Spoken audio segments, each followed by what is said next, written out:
No, even the sticker on the camera is still there. Oh my god. Oh my god. Weekend 7 It's such like go to work and it's like, hey man, rough weekend. Like, how'd you know? It's like, fuck. That's embarrassing, eh?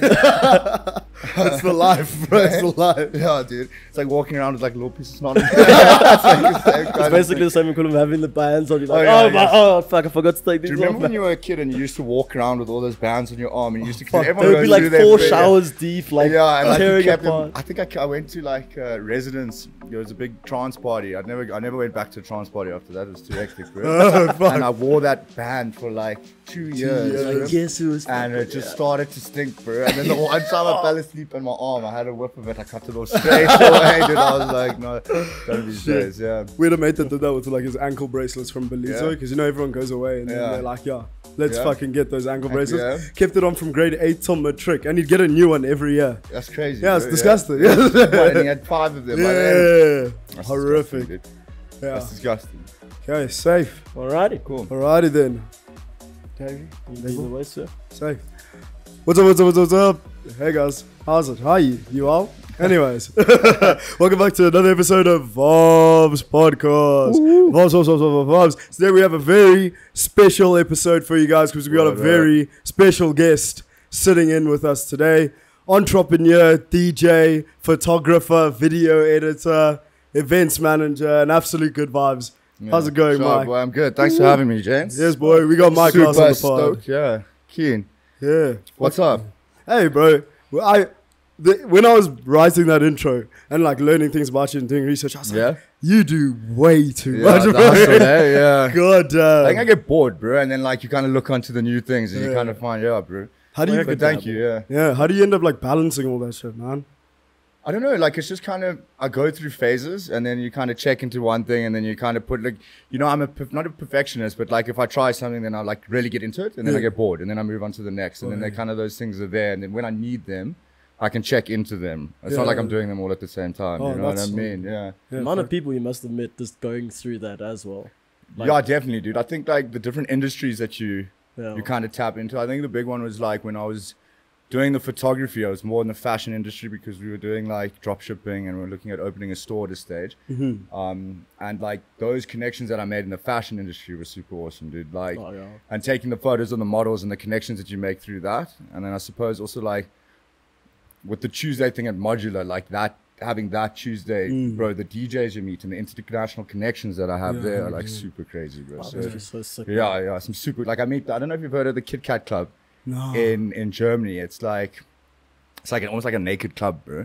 Like I've heard about this so much recently because my one friend went to Berlin. They're like, I was like, oh shit, so you're wearing like all leather because you went to like a techno fest. She's like, no, most people are naked. And I'm like, there's like a swimming pool that everyone just like has sex in, and then like everyone. Do you know what everyone says before? They're like, just don't get in the pool. Like, you put the pool on, it's gonna happen. No, dude, I don't know. You come out there with some fucking straight up HPV or something. Fucked up. No jokes. So anyway, so I like, you know, you meet these kind of guys that run these clubs and that kind of stuff. And it's just like, you know, you go overseas, you can get booked for them. Like, it's crazy, bro. Yeah. Interesting stories that they have to tell, you know? I can imagine. Yeah. And I feel like most of the time when you start off your stories, it always seems like it's going in like one way. So like we essentially met Mike at We Love Summer properly. Yeah. Well, I met you the night before at fucking OPM. Which is, I don't know if you want to... I literally, it was the maddest fucking shit ever. I'm literally just jolling to the best hip-hop music I've ever fucking heard in my life. And then I see you fucking walk in. Firstly, I didn't know you were as massive as you are. Yeah. And secondly, I was like, oh shit, it's Mike Glass. Man looks at me dead in the eyes and it's like, I'm about to pay this place $1,000 to fucking DJ. And I was like, well, you're going to pay them to DJ. I know. Bro, I was so bored, dude. Like, I was there at, what's that place called, bro? Babylon. So I go in there with my mate, dude, and then the screen catches my eye and someone Oak's drilling this other dude. And I was just like, I can't watch this, bro. Because the thing is, like, I'm the kind of guy that will stand and stare at the screen in, like, shock, bro. So my business partner comes to me, he's like, stop it, bro. And stop looking at the screen, And they're like, really in, because it'll be like Naruto, and you're like, oh, damn, it's this episode. And then this is boom. Dude, like, completely caught off guard. So then I was like, you know what, dude, I'm going to go pay someone to let me check. So then I walk into that opium place, and then eventually they let me do it. And I clear out the whole club. Because I stopped playing hip-hop, and I started playing house, dude. It was, but like... Then I paid for a big round of drinks and I left, bro, just to kind of make sure the Oak was even it all out. a little bit happier. Yeah, 100%. That was funny. Yeah, fuck those days. Is that like a normal night for you out? Like whenever you're out in like Cape Town, because you live in Cape Town. Yeah, right? yeah, I live based in Cape Town. Yeah, so is that like a normal thing for you? Like you just go out to a place and then like. No, bro. So like for me in Cape Town, like, I mean, I could never do that. They'd tell me to get fucked if I try to pay someone to play. But like Cape Town, bro, it depends. Like when I'm out in Cape Town, like I've got this rule now with myself that I try only go out if I'm either playing or like making money of somewhat. You know what I mean? Because like in this industry, if you out all the time and going out for no reason, like it really takes its toll on you, bro. Do you know what I mean? Like, yeah, I can imagine. I think we're all feeling it this weekend. It's like it's enough now. And I had a month break, and now I already feel like I need another one. But yeah, bro, I just try to go out like as minimal as possible. But like because we do so much, it's quite hard, you know. Yeah. But like I spend most of my time mostly in Modular because that's the underground scene, you know. Apparently that's one of like the best clubs in Cape Town. Everyone We've we never know been in the scene. just speaks about Modular, especially like recently, like ever since December, and I think ever since Subculture started like having events there. Yeah, for sure. So like I think Tuesday was cool for the club because like the amount of advertising we can do. Like I can advertise on a weekly basis through a promotion network. So like, even if you're not going on a Tuesday, you know, a lot of people are seeing about the club. And I also think like we've targeted a lot of the younger gen kids now because we're trying to get like longevity in our Subculture's career. Because like, I mean, you try buy into 10 years worth of kids, you invest in 18, 19, they'll probably start running out of the brand at 26, 27 when they start getting into their serious jobs. Yeah. So I think that's why like a lot of the younger people are starting to see it. And I also tap more into the Joburg market as well, especially, you know, like the envy that we have. Yeah, I can imagine, man. I remember when I was living in Johannesburg, I was like 21 years old, 20 years old, and all I wanted to do was get to Cape Town, man. Yeah. We feel because that's what I mean. Cape Town, just the festival list is always so much better. For me, the festival. Even now, there's one that's happening now, and just like the people that are going there, it's like we never see it in Joburg. Yeah, exactly. Like even further. Yeah, actually, like I think it's so saturated, which is so cool at the moment. There's so many new festivals. Like after COVID, I was just so hungry to Joel because there was like absolutely nothing. I mean, the house parties were getting a bit much after a while. Not saying that they weren't a good time, but like it gets a bit too hectic. And then I think everyone kind of like came back into the music industry or the event industry, and Oaks are just kind of like throwing money at events, but like now it's going to start leveling out again. You know what I mean? But there's so many different kind of events now. 100%. Yeah. I saw the first time we ever went to like a Subculture event, it was when you guys partnered with Garden Party. With Garden, yeah, as well. That was one of the hottest fucking sets. Really? Yeah, yours and then Kong's as well. Yeah, how good is he? Oh, he's fucking amazing, he's crazy, man. bro. But he's no longer with Subculture anymore. Yeah, I think Kong wanted to go on do his own thing, bro. Oh, wow. Yeah, I think like different angles or different ways of the company, and I just think he wanted to go try things elsewhere, bro. But Kong, bro, like he was one of the guys who actually taught me how to play. Yeah, so like I would always be making music or like DJing and that kind of stuff, but he really sat me down 2 years and kind of taught me, bro. So like that was a crazy journey. That's like beautiful. Watching that Oak play, man, it's super crazy, bro. Yeah. Sick, but that party in Joburg was sick, eh? Yeah, fucking proper. Yeah, no, I had a lot of fun at that, bro. How did you actually get into DJing, like taking it all the way back? Like, how did you actually realize that DJing was something you wanted to do, events management and shit like that? Okay, so I'll tell you a crazy story, bro. So like, dude, so when I was at Saints, I was the head cheerleader at Saints as well, funny enough, bro. And like, so I had a bit of a network growing up in school. And then I threw my 18th birthday party at a place called Liquid Chefs in Rosebank. I don't know if you guys ever heard of it, but it was like... I feel like I heard it like once. Well, yeah. Passing memory. Yeah, exactly, bro. So like, and, bro, such a fuck up. Then like, through this party, and only like 150 people could rock up at the venue. And then like 600 people showed up. Fuck. Bro, yeah. Like, it's like you're running a Project X situation. Dude, Oaks were dancing on tables. There were screens in the tables like of TVs. And like Oaks was smashing the TVs. And people couldn't get out to the toilet because there's no toilet. So Oaks just started trying to piss in bottles. You know, 18. Oaks don't think it's so weird. 18. So now this is all happening. I'm standing there. I'm like, I could do this. Yeah, literally. I was like, I can make money from this. No, it didn't actually happen. The bouncer came to me. He said to me, he's like, are you like a manager? You're like, do you run events? I'm like, no. He's like, you should, bro. Like, this is, you know, I wish I could do something like this. I was like, sick. And then kind of that stuck in my head from there. And then I was too busy trying to pursue like business careers and law careers and that kind of stuff. And then eventually I was like, you know, turned around and started throwing events. But like, when I guess this is how it all started.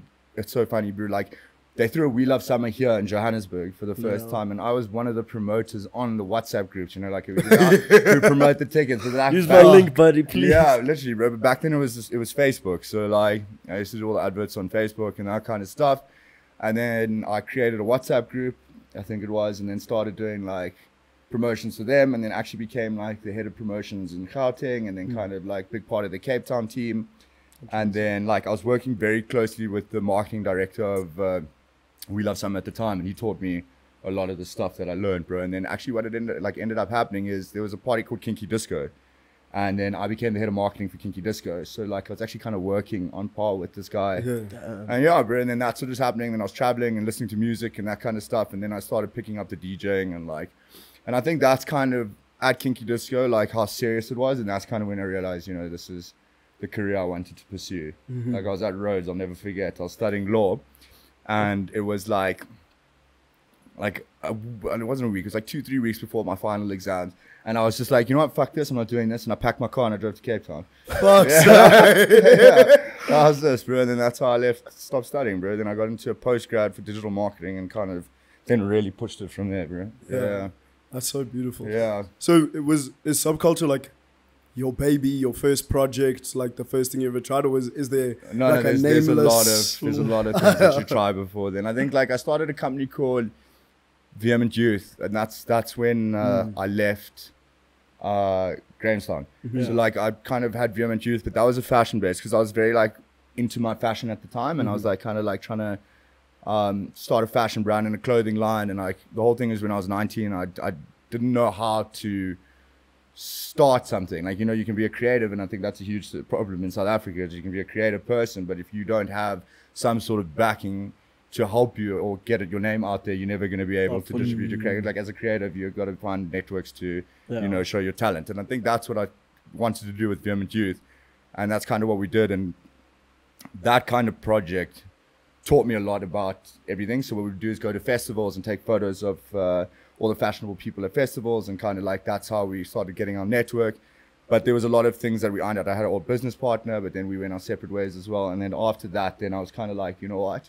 I took a lot of all the like Vehement Youth stuff and then integrated it into Subculture through COVID, because like obviously with COVID, I had to shut down Vehement Youth, and then I went into property and that kind of stuff. And then during COVID, I was like, fuck, let me just, because what happens is the name Subculture, I did an online event at Reset. I don't know if you actually ever know Reset, the club in Cape Town. It's like, hey, yeah, it was great. Yeah, literally, bro. And it had like LED strips like through the roof, bro. And we did like a live festival. And I remember everyone was doing fucking live festivals. Everyone was doing kitchen yeah, sets. dude. And you go sit there and you're like, I don't understand the point of those things. But anyway, kind of trying to stick with the times, bro. And like, came up with the name Subculture. And then I was just like, you know, the name Vehement Youth wasn't like as catchy as Subculture. It kind of didn't explain the objective of what Subculture is trying to achieve, bro. So yeah, and then that's how it kind of started, bro.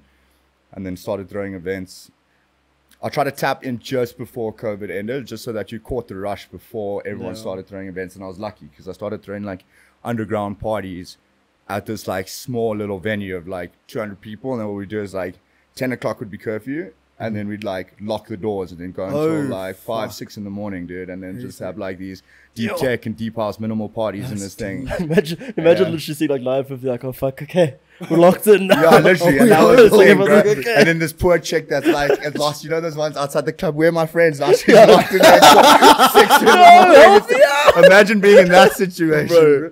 Either risk or risk. I think one of our friends probably got arrested at one of your venues our whole life. Really? Yeah? Must have been, man. God damn. Because a lot of, like, I heard that story as well about Cape Town clubs just doing the same thing, where it's like you just lock everyone inside and it's shared living. Like, don't ask questions. Like, I got chased by the police one night. Like, my mate Dylan Monroe, he was throwing a party at, fuck, I forget the name what it was, but it started his whole kind of movement as well.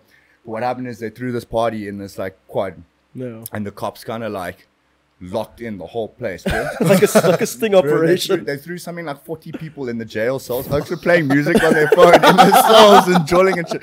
I was like, nah, I've already been caught for weed and spent my time in a holding cell. I'm like, I'm not fucking going, bro. Yeah. I scaled the side of the building, okay? And I slid down one of the light poles, bro, like a fucking fireman, dude. But I had like nails and shit, so my hands were bleeding. Phone this guy, I'm like, I'm coming to your house because he's at his house. I rock up there, like my clothes all dirty, like my hands, and then I'm locked in that kitchen, and then we just keep partying after that. Yeah, that was crazy, man. That's fucking wild. Yeah, I was gonna ask, what's the scene like? What's the better scene, Joburg or Cape Town? But I feel like just from that, Cape Town. It's just like people in Cape Town are crazy, bro. It genuinely seems. It's like there's just so much going on. I think it's like so much like a part of the culture in Cape Town. So I think like it definitely. I mean, I had to get there for my business. I couldn't do. Yeah. But then again, like bro, like coming back here to Joburg and doing that event, like that you guys went to, that actually showed me that the Joburg scene is like quite like it's definitely picking up. Bigger, way bigger than what it was when I was here, bro. Like, because even Joburg festivals, it's like before this kind of movement now as well. It was many big events that we were holding. It was either like Truth that was doing the like once a month thing, or just now. And like with festivals, it wasn't really like we had that many like iconic ones. Were like It's Personal. Yeah, that started coming up in like 2019, shit like that. Yeah, I remember It's Personal when it started, bro. Yeah. I think like they kind of set the foundation for festivals and stuff, yeah.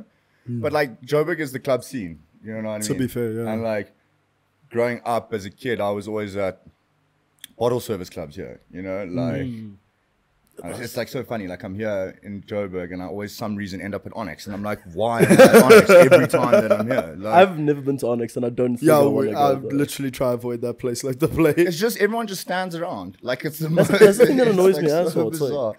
Pardon? It annoys me so much because we went to a club after the We Love Summer, it's for drum and bass events, and you could tell everyone is there for the music. Of course. And there's such a big difference, like you said, with those bottle service clubs than actual deep dingy clubs. See, like I love my hip hop. I grew up listening to hip hop, so for me, I don't mind that. But like, the standing around and posing kind of gets to me a bit. Yeah. Like just the posiness of it. Yeah. So, do you not think Cape Town's like that though? Very much, but like.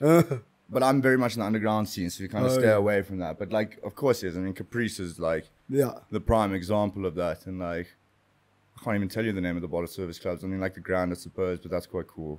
I wouldn't even know, bro. Coco, those ones. Yeah, exactly. Yeah, I've been to Saints a few times actually. Were you the million rand table? I was like, did you see that thing where they were like a million rand table? Yeah. You see how ridiculous that was? Yeah. Or lucky they didn't post you on the you owe money. Yeah, how funny was that? They were obviously going through some shit and they needed their cash. What a way to say it. Fuck, man. But back to what you were saying about the drum and bass thing, like about how people go for the music. Like that's what we do on the Tuesday at Modular. You know, we have like 150 people there almost every Tuesday at least, and like people are there just for the music. Like I had Leighton Moody and Kasim Latif play last week, so they started We Are Sundays. I don't know if you've ever heard of that. It's a huge house brand. It's kind of like almost like integrated in like the colored culture. It's quite crazy what they do over in Cape Town. So like they played at the Tuesday last week, bro, and I was just saying like how incredible it was because the crowd's like super reactive and it's the younger kids and they're educating them about music and it's like such an awesome experience. It's like that's a whole different. And like I prefer that way more than like going to some club and posing, you know. Exactly. 100%. Yeah. Because even there we were like dancing and like bumping into people and everyone's like, no man, it's like chill. Yeah, like if you go to another club, some guy will try fight you. And it's exactly. Like, yeah. And you'd find like in Cape Town it's like that. You wouldn't think people want to fight in Cape Joburg. I think everyone's so scared that they're gonna get clapped at the finish. It's like I never know who's from like the south or the east, and you're like, don't worry about it, it's all you. Yeah, is it a 9 for 10 man waiting in a Ford Fiesta outside, bro? You don't know. Literally, dude. Oh fuck, it's scary, eh? Yeah, hey, groove. It's an illness, fucked up. But Joburg, they love to fight, yeah. Yeah, we love us so rock I used to enjoy it as well, I'm not gonna lie. Yeah, everyone goes through a phase where they're like, I have to try someone at some stage. I can't say from Joburg. Yeah, I think so. Yeah, 100. Yeah. But I think, haven't seen a fight in ages, yeah, but I think like as you get older, you also like start growing up. It's very much like you're 18 to 21 year old where you're kind of like proving yourself. Like the steroids are still in you from first team rugby. And like, you know what I mean? Like, yeah. 100%. Fuck sakes. Fuck sakes. High school, eh? Yeah. But so in terms of like the groove scene in like Joburg and in Cape Town and shit, where do you think, because you've traveled everywhere, how do we hold up to like European countries and things like that? So I think like that's what we're trying to look like. We're looking at doing now with Have a Nice Day, this festival. So we're kind of doing this once a year festival, that one that we just threw now. And I think like the only way we can really do it, because like what we're trying to do is to develop this international festival that people travel for. And like you look at like Awakenings and you look at Tomorrowland, like it's a destination festival. Everyone travels around the world for that. And I think there's nothing like that in South Africa. And like with Subculture, what we're aiming to do is trying to like create stages to take overseas. So like I'm going now to Lighthouse Festival in Croatia. I'm going end of May to go and meet these kind of people and start introducing the South African network and kind of putting them onto the scene like that. And I think that's the only way we can really do it, bro. It's like I'm gonna now with Have a Nice Days, I'm gonna do an event in Plettenberg Bay. Well, I think what's the date? It's the 8th of April during Easter weekend. Then I come to Joburg and I'm gonna do a festival here. Yeah, so that's gonna be pretty cool. I'm looking at what I'm planning on doing is coming and doing winter. Well, I'm going to do like 2-3 months overseas now, and then, but in that period, our winter is come to Johannesburg because it doesn't rain here. No, you know what I mean, in winter. So like for us as promoters, that's important, dude. Because I never even realized how hectic it was till the first wheel of summer got cancelled. Well, they said it was rain, but we never know. Yeah, but in that sense, it's. Yeah, so it's hectic, bro, like getting those numbers. So, and I think winter's cool because in Joburg, like Cape Town people, as soon as that first bit of rain falls, oaks don't leave their houses for 6 months. But like Joburg, people can still dress up nicely. They still want to go to clubs. It's not raining. It's not miserable. And there's still more money here. Do you know what I mean? Like, oaks have more disposable cash to come out. So I think, like, I'm even thinking about moving to Joburg for 3 months and kind of just throwing events here. Get the name out there. Yeah, and then go to Durban, and then after Durban, then we come back. And then that, like, I think to answer your question, that's how we're going to kind of get everyone in South Africa together, like distribute the brand across the country, and then kind of, I don't know, bro, that's the only way, like, because the thing is, like, in Europe and, like, the States and that kind of stuff, like, it's evolving so fast, and the people that are actually, like, creating the music and the ones that are producing it, like, you can't keep up in South Africa because we kind of, like, we're 1 season behind. So by the time, like, they finish up the European summer, we kind of catching all the music that was made then for our summer season. You know what I mean? And music's produced differently. Like in summer, they produce different sounds, and then winter, it's like more for clubs. So like, you know what I mean? So you can't play the same music that they're producing in winter in the clubs. We can, but it doesn't really fit as well because it's not daytime vibes and that kind of stuff. So yeah, bro, there's so much more that goes into it. But I think like if we ride this piano wave, it's like, bro, that shit is it's huge. Booming, man. Bro, like it's huge. Like overseas, they're playing it like Wireless, you know, I don't know if you heard of Wireless in London. Yeah. So like, I mean, I went to Wireless, when was it? I think like 2017, 2018. And like, bro, that shit's crazy. But I mean, it's an advertising festival, dude. Like, you know, most of that, they throw that just so they can do adverts. It's like the Super Bowl in that sense. Yeah, no, it's really crazy, bro. But like, apparently now when I went, there was no like African house. There's actually like stages with piano now at Wireless. Like, you know, that's how hectic it is, dude. That's like, so yeah, I don't know, bro. Like I tried to throw a piano party, failed miserably, so scared to kind of go back into that avenue. But I think that's kind of the way you gotta go. And is it just you running Subculture now, or you at least have a bit of a team behind you? Yeah, so I sold 30% of my company now to my CFO. Oh, okay. So he kind of like, he helps me a lot, bro. Him and his cousin, his name's Ramiz. He owns a clothing brand called Apodiopsis. And yeah, so I met him because we threw an event in Johannesburg. I think it was like 2017, and he did like a big fashion show. And what we did was a fashion show and turned it into like a techno party. Oh, yeah, it was so cool, man. Like, so they had like a 360, or it was like a square runway, and Oaks would sit in the middle. And then what happened is, as soon as it finished, they cleared the chairs and it turned into a party, bro. And it's like we did almost like 1,000 people. It was pretty sick, dude. And then that's how I met him, and we became really good mates. And then. Yeah, we went through a bit of shit last year, and he came and he's like, "Yo, let me come in and help because like I'm not the most financially sorry." Oh no worries. It's my mom trying to book this fucking flight. I used to say 30-year-old with my mom. I love it. No, man, it's so chilled. I'll miss this flight too, man. We're not scared to miss a flight, yeah. No, yeah, dude, I used to miss flights all the time. So then I met Ramiz, and kind of he came on and helped, and he just kind of like helped me with my finance group because as a creative, it's quite hard to kind of do all of that shit at once because I'm not the best at finance. I'm not gonna lie to you. It's like, and he came in and he's kind of like sorting everything out, and it's been really, really helpful. So to him, and then like I've got designers that work like full time with us pretty much, and like our designer that kind of creates the brand is incredible, bro. Because like, I mean, our artworks and stuff is super fucking insane. It's crazy, bro. And in like, today's day and age, it's so important as well. Yeah, dude. Because the thing is, like, at the end of the day, we're a digital company. So like, what people see online is the reflection of our brand. You know what I mean? So like, most of our money must be invested into the designs, because that's what carries the brand as a digital company. Do you know what I mean? Like with you guys as well. Like that's something you're looking, because everything's online. Like in this day and age, you've got your real life and then you've got your life online. It's crazy. So like, it's like as kids, like, I mean, dude, I just got Facebook. I remember I was in grade 9 when Facebook came. I didn't even have Instagram in high school. Like, how crazy is that? That's mad. It's scary as well. I mean, the advertising was literally the things on the polls saying like truth this weekend. Or like BBM statuses, dude. I used to watch fucking porn and then say other people. Or the roaster you would do the next morning. Like, howsxvideos.com. Yeah, like, I remember that. I got caught out a few times as well. Say less, bro. Say less. So yeah, bro. I forgot what I was talking about. Digital marketing, digital. Oh, yeah. So like, I was just like, I think that balance and with my designer, we have such a cool team now, and like as it grows, like I have a lady that runs the promotion company, because Subculture it's a marketing agency, right? So like, it started off with this whole promotion thing with We Love Summer, bro. So like when I was doing the groups, I realized we could make good money from it, and now I have a girl named Tracy, and I've had a lot along the ways, you know what I mean? Like girls coming in and helping, and like running and managing the group. So I've got people that do that. I mean, we've got something like 1,500 promoters. Oh shit! In WhatsApp group. Yeah, it's a lot. I think like our reach on Instagram altogether is like 1.5 million. Oh shit! Yeah, like if you had to take everyone's Instagram handles and shit and add them together, then that's kind of what we sell.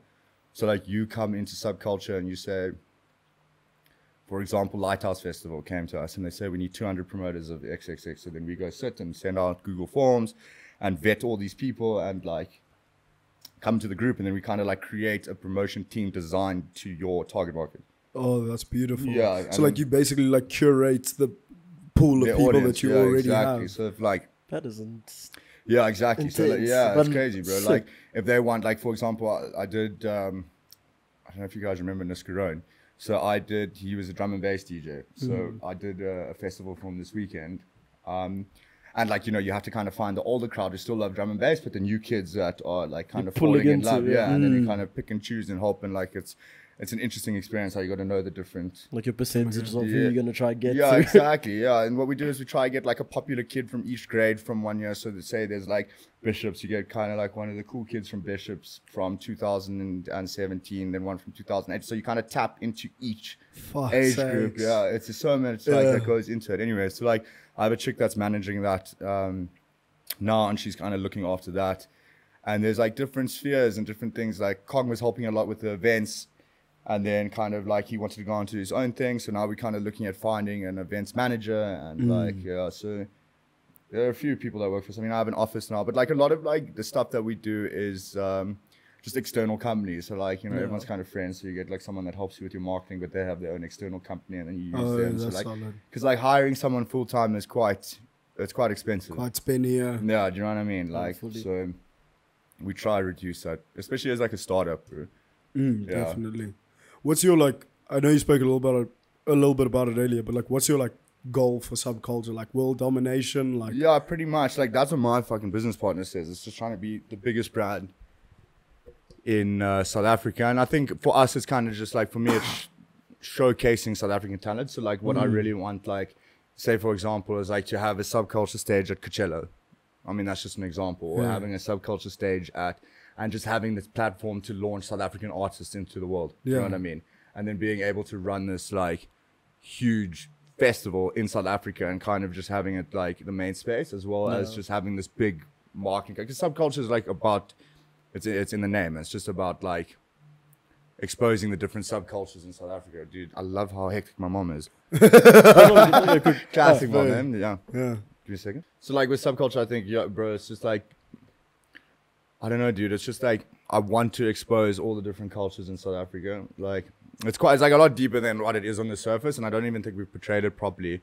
But like, I really want, like, growing up, you know, dude, like all the different cultures and that kind of stuff. Like very driven by like, you know, bringing everyone together as a culture, because like a whole I grew up with my mom working with Nelson Mandela, and it was very much like a big part in my life, you know, culture and struggle, and looking at like, you know, grazed by nannies with like carried on ladies' backs, and like that's how I was raised, you know, and like just watching, you know, the huge economic gaps and that kind of stuff, and the struggle, and like, you know, people you hang out with. I always wanted it to kind of be like bringing everyone together, and like also going to the private schools and that kind of stuff, seeing the huge divide that there was. Like, it used to frustrate me, Bruce. So like, yeah, so I kind of wanted to create this thing where we could kind of bring everyone together and kind of show culture and create, like, because the thing is, as soon as you start putting people in the same room, you know, creative juices start flying, and like, you know, different music is made, and different like art campaigns are designed, and like, you know, editorials are made, and like, you know, all these kind of things. And we just want to create this platform to take overseas. I think that's, I don't really want to put like a goal and say, you know, this is at Awakenings, or this is, I just kind of want to have a place where you can see what South Africa is. Yeah. You know what I mean? As underground and like up and coming, like street cultures and that kind of stuff. So yeah, that's pretty much like the goal. Beautiful. Yeah, it's crazy, man. Yeah. So like that's the drive. And I think it's, once you understand that, you actually start supporting Subculture a lot more than just a party brand. And I think like a lot of the events are a way for us to get our name out there. So like the more network that we build through throwing the events, the more we can start distributing the information what the company is, you know what I mean? Like, so that's kind of, that's the angle we're going at it with it, bro. Yeah. I'm excited to see where it goes. I think now with this, like me traveling now to Europe, I think it's going to be very interesting. Where are you going to stop for the brand? So I go Croatia, and then I'm probably going to do Germany for a month. I've got a few connections there. I'm going to go play in Berlin. So I'm fucking excited about that. Then Belgium. Kit Kat party, baby.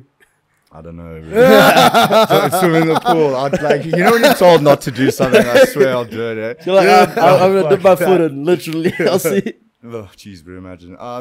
So yeah, and then I've got a lot of mates in the UK. I spent a lot of time in London growing up, so go spend some time there, and then I might even go to Thailand. Oh. So my designer now, Dominic, it's a crazy designer, bro. He ran like an after party venue in Thailand.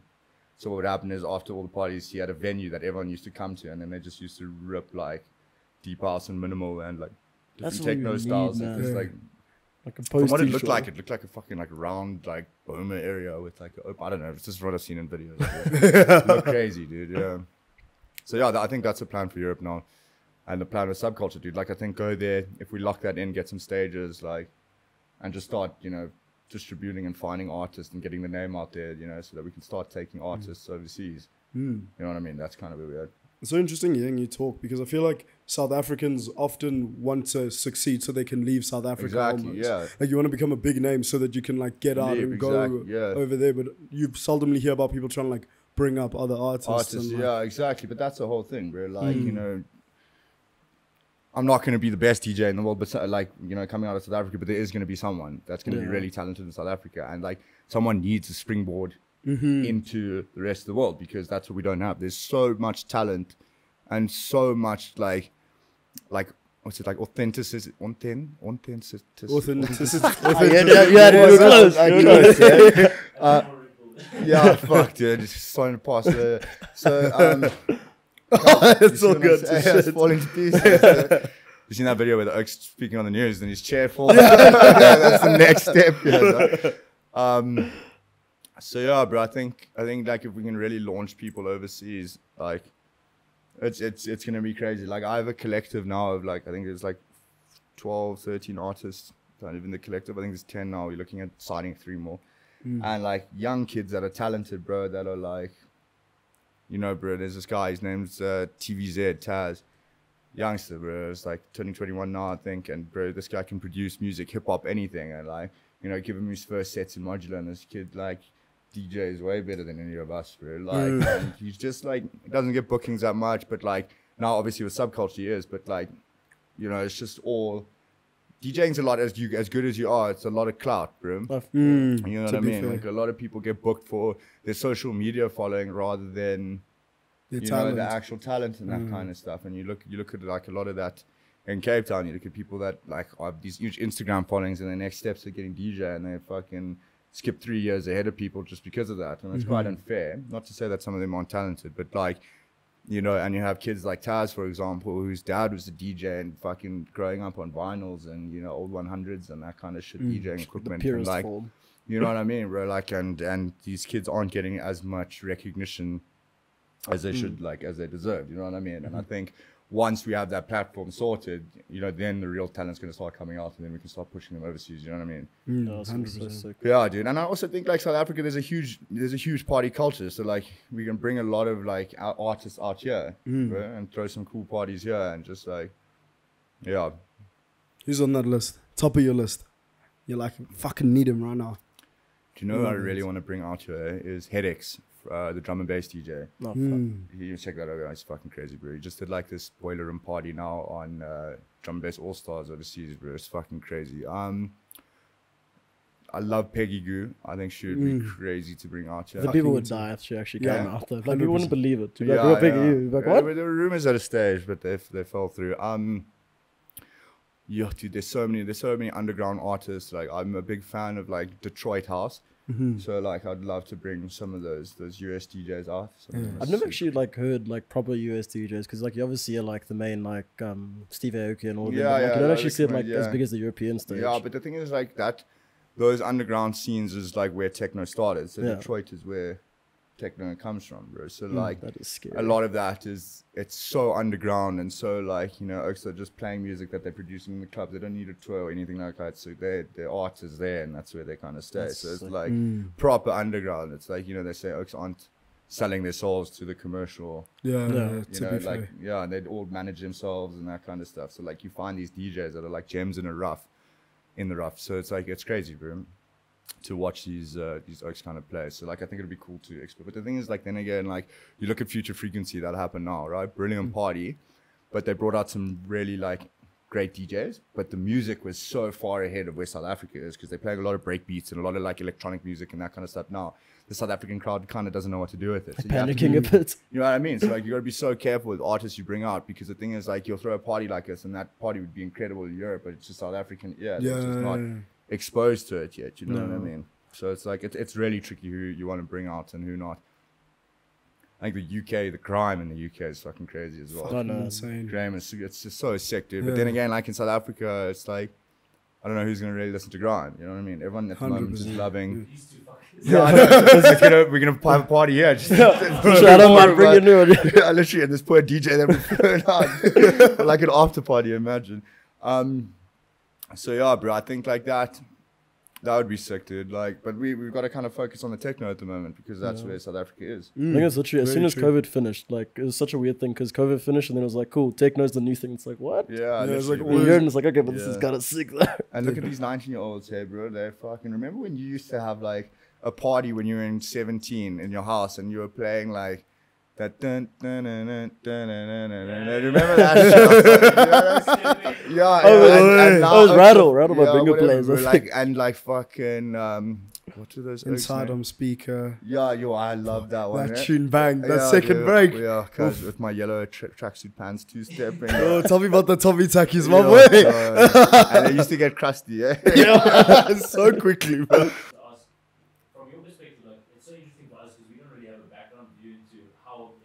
Yeah, for sure. What's the scenario? You don't have to reveal trade secrets. No, of course. What's the scenario of like getting an international DJ over? How do you even start that conversation? So, bro, like, how it works is like in the music industry, you have an agent, right?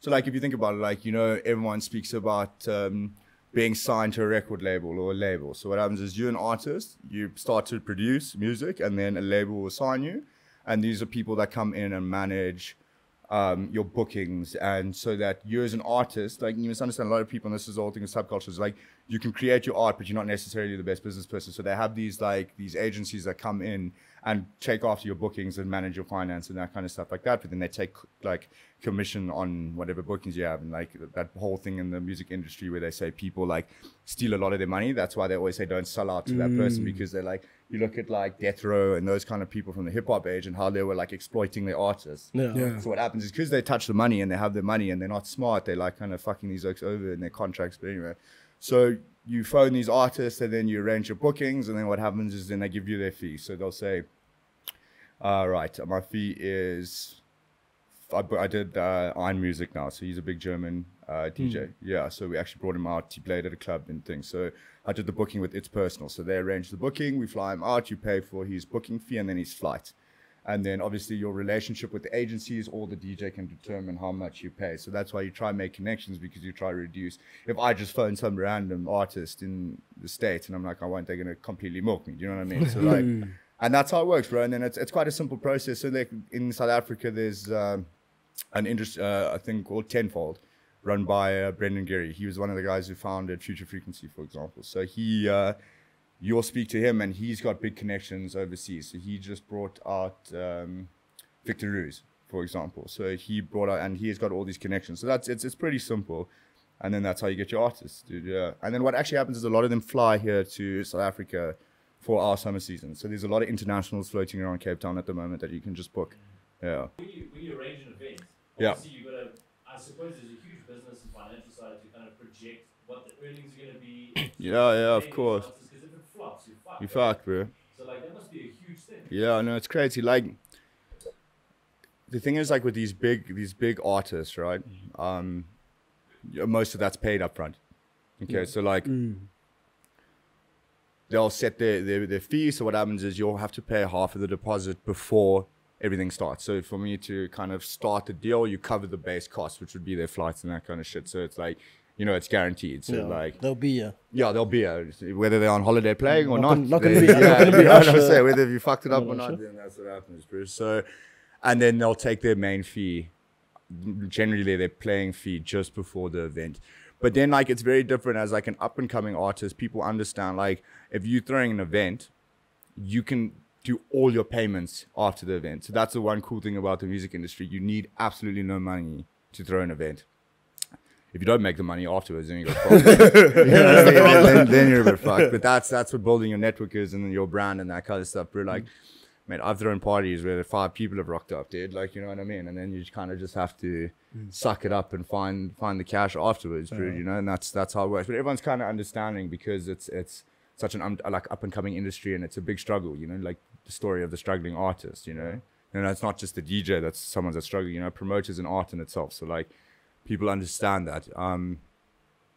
But yeah, bro, like the financial stuff that goes into the festival, I don't think like I would have been able to do it without my new partner, because like, bro, you don't understand, like, to the fences that you're paying for, like shit that you forget about, dude. Most like, random shit. Like, bro, like, imagine you forget to get the porta potties, you know what I mean? Like, for me, it's like I've once thought about, like, if I ever did promoting, I would forget like the probably the most important stuff, but I wouldn't think about it. Okay, so we're gonna get into a cheeky segment here at Vaabs podcast that we have called Vaab Checks. So, oh shit, bro, we're from Boys, but we have to represent the Vaabs. Vaabs, brother. I know the Vaabs. Don't you stress it. So the first Vaab check, you just tell us good Vaabs, bad Vaabs, okay, and then cool. Just explain your answer. So, Vaab check on arriving early to a day festival. Good Vaabs, bad Vaabs. I think it's good vibes. Yeah, the music's good. Yeah. Or you stand around there like an idiot. It's kind of like mixed emotions. Yeah, it's... I don't know. So like I played an early set at We Love Summer now. So like I enjoy it because I like deep house. So those early sets are fun. But like Oaks Love Pete drinks. So like, I don't know.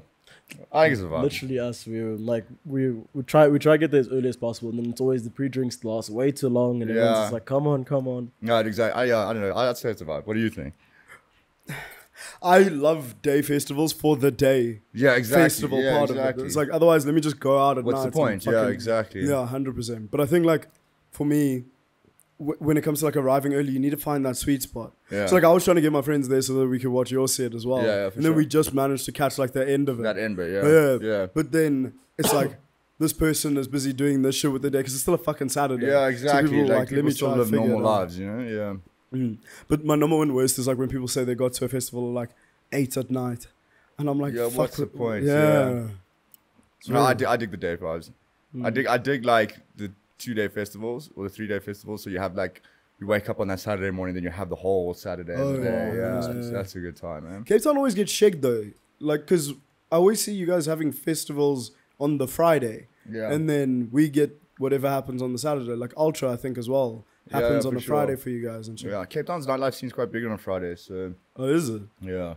Hectic. Yeah. The main thing I'm jealous of Cape Town is as well the not week festival, week events. Like saying Tuesday there. Yeah. Like, for me, if you were to say it's Joburg, like in Joburg, there's a never place work. happening. Never. Bro, yeah. But the thing is, there are a lot of students in Cape Town, so like we students like and tourists. Tourists, yeah, exactly. Especially now. Yeah. Cool. So moving away from music and just talking about general vibes of shit. Vibe check on the talking stage. The talking stage. Yeah. With girls. Yeah. Ah, it's bullshit. I fucking hate it. It's not a vibe. Yeah. I'm so over WhatsApp, bro. That restart every time. Because the thing is, like, how many times have you now had that same conversation?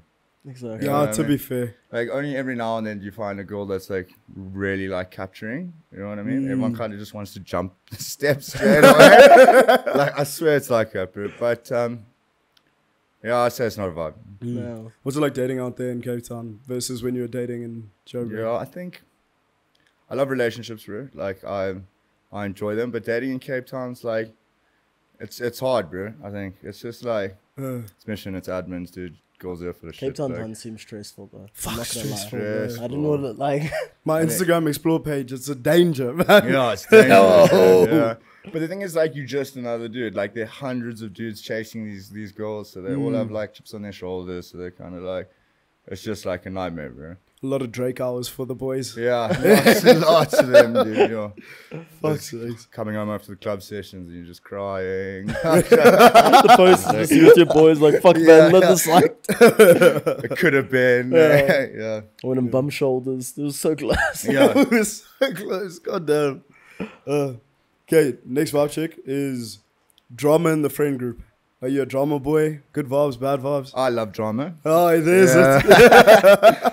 I enjoy it. I'm a sucker for it. And there's always drama, especially with like our industry that we're in. Like people love drama, dude. The stories must be intense as well. It's just stupid, dude. Like, you know, Oaks will find issues over the smallest things, and like everyone talks about it, and then like, everything's like broken telephones. So you'll do something, and then you'll come around to you, and you're like, "Jeez, this is developed tenfold." Like, did I actually do this? Yeah, no, literally, it's like now you go back and think about it. Yeah, there's a lot of drama. I hate it. Like, you know what? I love it when it's not mine. Yeah. You know what I mean? As I say, yeah, but like as I said, I've been cancelled so many times. Just from the drama, dude. Like, yeah. Just not living your life, and it's like, oh fuck, can't do that. Yeah, exactly, bro. No, so I hate drama, but I love it. You know what I mean? So mixed emotions on that one. Eh? I know how you feel. For me, it's the exact same thing. When it's not my drama, it's cool. It's fine, yeah. But then when it's other people's, it's like I feel like you guys enjoy the drama as well, eh?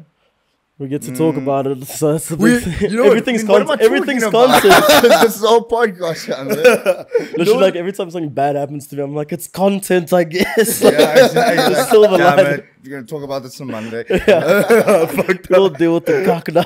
This podcast started off as like a therapy session for Davey after the wild shit he get up to. I started going through a bit. Yeah.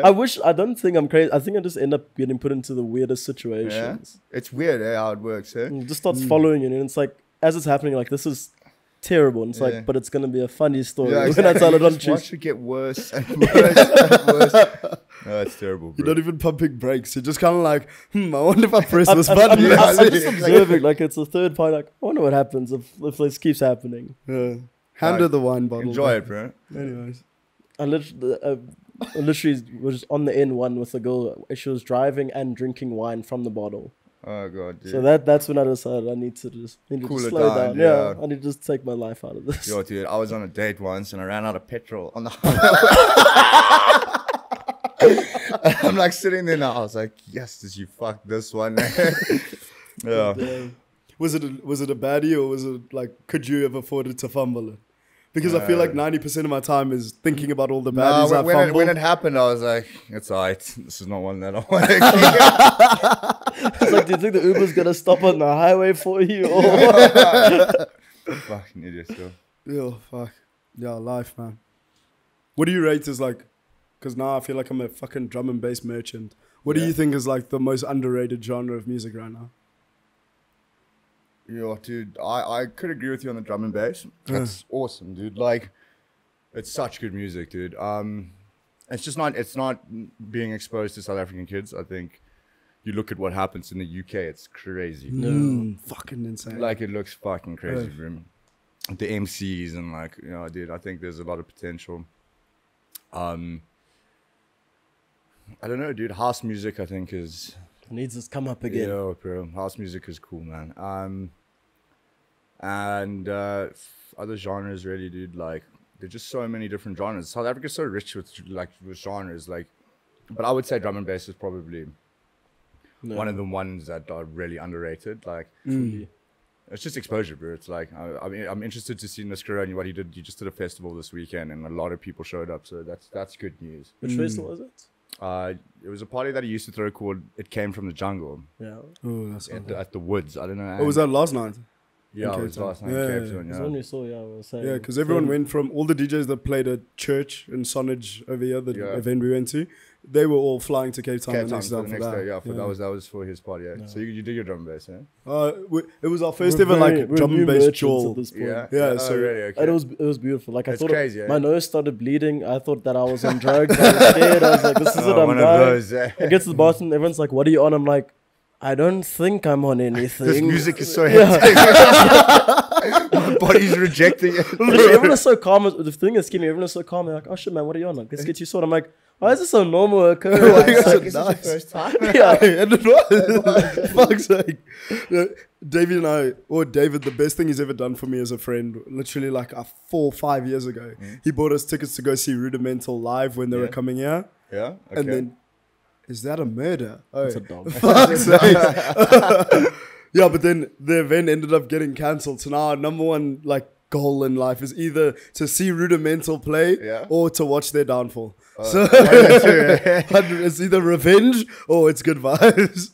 That would be sick. Yeah, I saw Pleasurecraft play. You fucking did not. Yeah, dude. So like, I was in Canada, and they threw a private party on New Year's for 200 people with Pleasurecraft, dude. It was so crazy. How did you even find that out? My cousins. So my cousins are from Canada. So like, they were like, listen, dude, there's this party. We're going to go to it. And they just gave me tickets. And we went like as our family, and fucking, I was there. I was delighted two-stepping. So random, bro. What's the most wild? I feel like after the stories from Saturday, I could assume it's one of those. But what's the most wild like groove you've ever been to? Yo, bro, I've been to so many. I think that trance party that I went to, Residence, was pretty crazy. I've had, I went to Small Town Beats, that was pretty crazy. Yo, dude, I don't even know if I can expose myself to some of these stories. I can see the wheels turning like, don't get cancelled, don't get cancelled. You know what was crazy, bro? Growing up with all the Rocking the Daisies. Those were crazy. I think that's where I found my feet in this industry a lot, bro. Oh, dude, what am I talking about? The craziest party I ever went to was Africa Burn, and I was there for 10 days. Okay. Fucking. How long is Africa Burn? 10 days? Nah, it's not 10 days, but like. But I was there. You missed a lot. Yeah. So like the thing, it's a fuck up. So like, I didn't really sleep much of those 10 days either. So like by the end of it, like I was actually just, I'll tell you a crazy story. So like, went there and we had a camp called the High Society, right? And what we did is we took up 250 grams of weed. Strong. And we gave that away as a gift. Like, because you gift, and we had our own camp. So you can come into our camp, get weed, smoke, and then you trade gifts. So like, the one guy needed weed so badly, bro. So he gave me his lasers that he got in Turkey, that you pressed a button and it literally like created like a whole fucking like display of lights, bro. Oh fuck. So now obviously the state I'm in, this thing's amazing. Walking around playing with this thing for 3 days, lose it, almost start crying because I lost my laser. And dude, like, bro, I remember I was like dude, and it was just so crazy. And then I remember I was sitting there watching the final burn, huge fire. There was like 10,000 people around me, okay? Jesus. Watching this thing. Don't remember falling asleep, okay? Okay? Wake up, there are these two people standing above me. It's now daytime. Oh, fuck. I sit up, there's this like dead fire and no one around me, dude. Oh, my God. But I was just sleeping on the field, like with my fur jacket on top of me. So they look at me and they're like, I've never seen someone get up so excited so quickly from such. So like now I'm walking around so confused. I go to my old business partner. I'm like, dude, why didn't you wake me up? He said, nah, you told me to leave you here, that you were happy. And I was like, I was like, fuck, bro. Got into that car on the way from Africa, bro, and I've never charged so many demons on a drive home in my life, bro.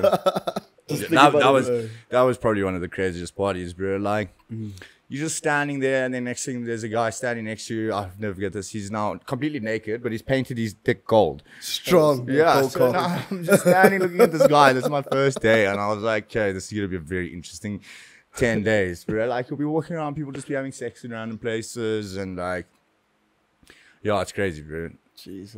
And like, you're on a bicycle cycling around, so you can imagine being that wrecked and trying to fucking slide. Dude. I was like with my one chick mate, she's driving.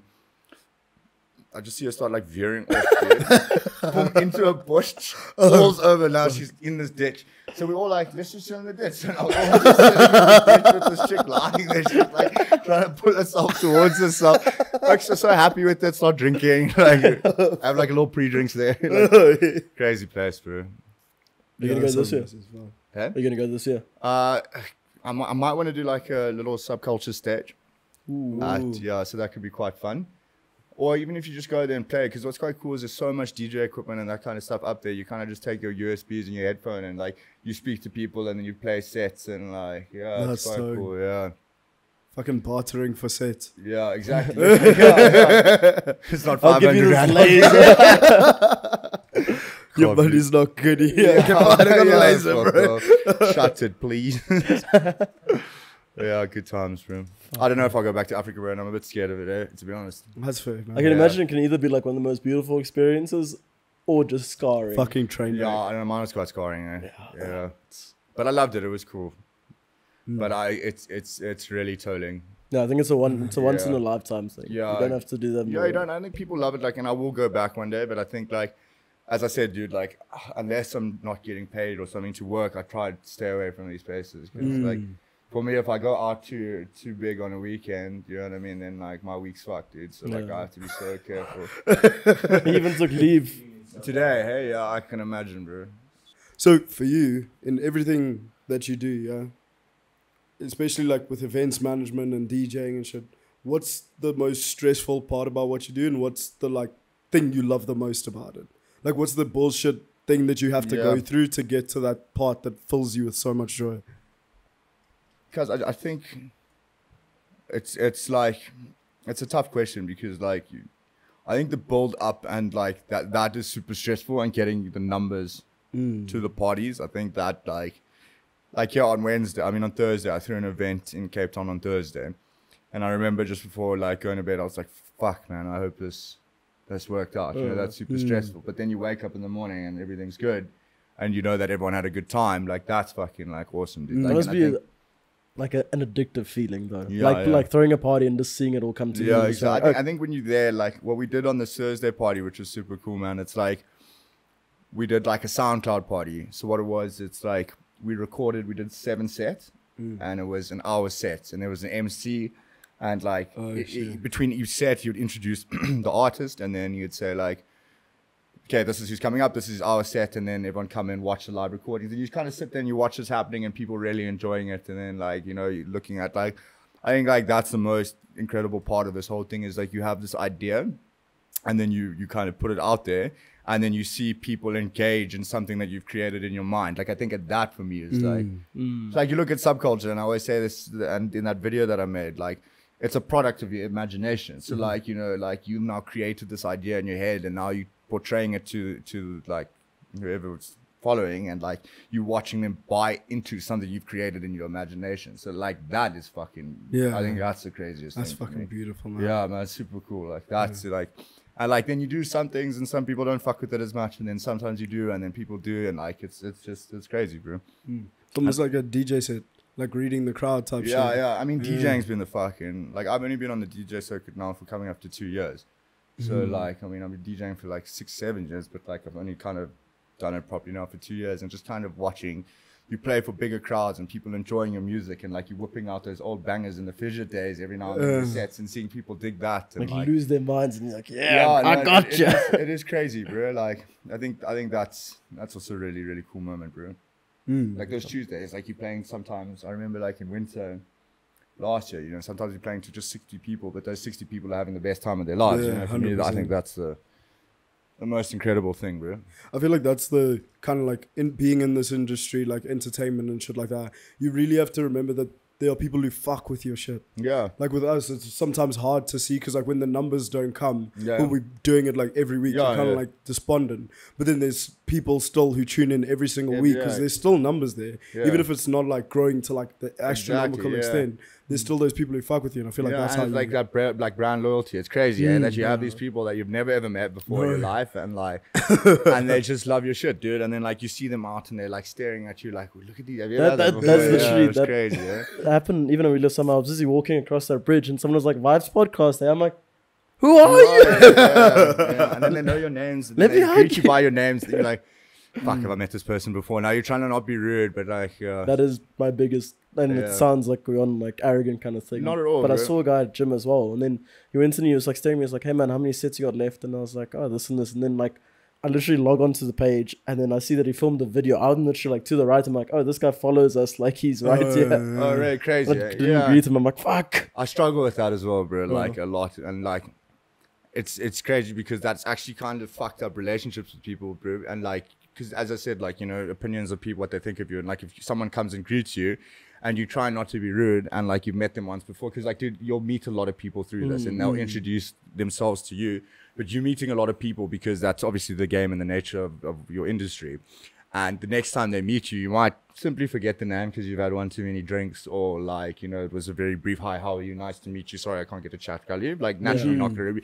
But the thing is, the next time you meet them, It's on site. yeah, and the thing is, like, they know exactly who you are, but they're gonna be disappointed because, and then instantly you become a dick, and then all of a sudden you've lost that one follower in your thing, and now he's gonna go around, or she is gonna say, look, this guy's a dick, doesn't remember my name. So that's a show one, and that's one of the things that you could just only try to get better at, but you're never gonna get perfect at that one. Nah, Yeah, I feel you. it Just sucks. because Yeah. it's like I remember a lot of people like they would say like, "Oh, this artist's like an asshole because I was in line with them." And they like bump past me kind of thing. It's like they could have been having a bad day, but in that literally, person's mind, they are. Exactly. And as I said, like being in the public eye all the time, bro, like people expect you to be who you are on the podcast all the time. Do you know what I mean? And to keep that up it's difficult, dude. Because as you said, you can have a shit day, bro. And like, you know, I still have to be out. So that's why I don't mind hiding behind, like, backstage and that kind of stuff, because like a lot of the time I'm fucking tired, bro. Yeah, 100%. And like to like interact with people all the time, it's like, because I'm very much want my own space, and like I don't like being around people as much as I used to when I was younger. Like, and it gets tough, dude. And like you just fucking you have to just manage it, bro. That's all. You just gotta work on that, dude. No, Yeah, that's not true. And as you guys get bigger, which you will, and like you'll start realizing that.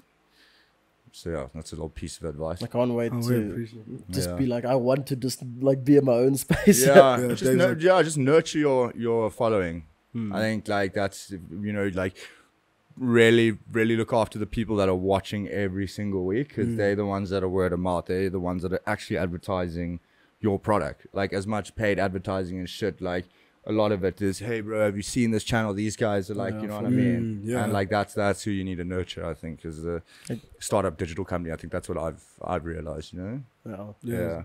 It's like take care of the people who are there from the start. Yeah, exactly. Like a lot of our promoters that we have, like, man, I try to look after them as much as possible. Like, especially my DJs, like try fucking give them the best equipment. Like when my promoters are there, I try to give them as much as, you know, I'd rather break even and have my guys have a good time than fucking making money and then Oaks are pissed off with me. Like, you know what I mean? So, yeah. It's a tough one, that one, Yeah, fucked up. Yeah, I wish I learned that one earlier. Yeah. Yeah, 100%.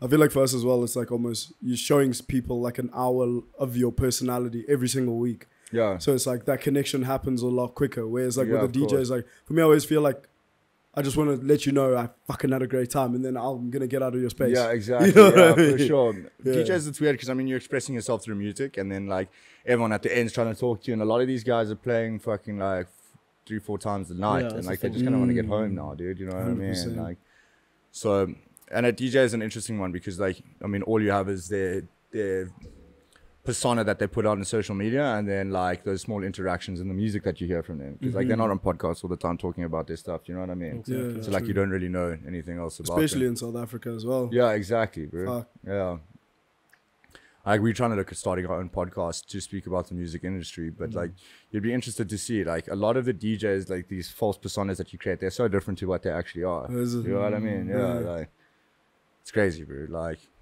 cause like at the end of the day, think about it. Like an artist is always a bit of a left field person to normal society. You know what I mean? Like you work in a corporate space. You know what it's like. How different is it? You know, if you put me in a room with someone, they're gonna be like, "What's happening?" Yeah, I swear, dude. Yeah. We thought you were a dick, but Cause yeah, I'm glad you felt comfortable there. no, I know, but hey, that one's happened before. Oh, it's so much pain. Cool. Thank you so much for coming Yeah, through. no worries, gents. That was awesome, man. Thank you appreciate so much for having me. Oh, I'm thank glad we came through. I hope you guys enjoyed it. 100%. Always so Yeah. much fun. Guys, make sure that you guys go ahead, follow Mike Glass on the IG, Follow Mike Glass Subculture. Photography, Subculture. Subculture, Have yeah. a nice day. What else do you want to plug, man? Yeah, I think just for me, it's just Subculture. Like, Yeah. Don't follow me. Don't follow me. Don't follow I get me. fucking irritating. Fuck's sake. Like my memes are shit that I share. Out of the dank, dude. Dank Dank as fuck. Yeah. Yeah, just check out Subculture. We got a lot coming. I think, especially the Joburg crowd, look out. We're going to start doing some cool things here. Oh, we're actually planning an event at And at the end of March. So Oh yeah, that's going to be pretty cool. Yeah.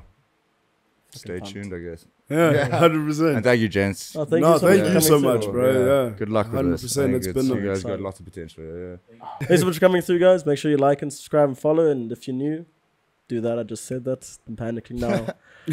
Have a nice day. Have a nice day. Yeah, please. Have Make a it Have a nice easy. day festival as well. Fuck's sake. Make sure you guys go check out our podcast on Instagram where we go and we share our vibe checks and our reels as well. Make sure you go check it out on Apple Music, Spotify, Amazon Music, SoundCloud. If you are at a jail and you think that you are having a bad trip, close your eyes and then like breathe really loudly and you'll hear Vaabs podcast. Or just put in Vaabs podcast to have a bad trip. Just have two random people talking to you. Yes, boy. Thank you for coming along on this bad trip with us. We've been Vaabs podcast. And as always, keep vibing.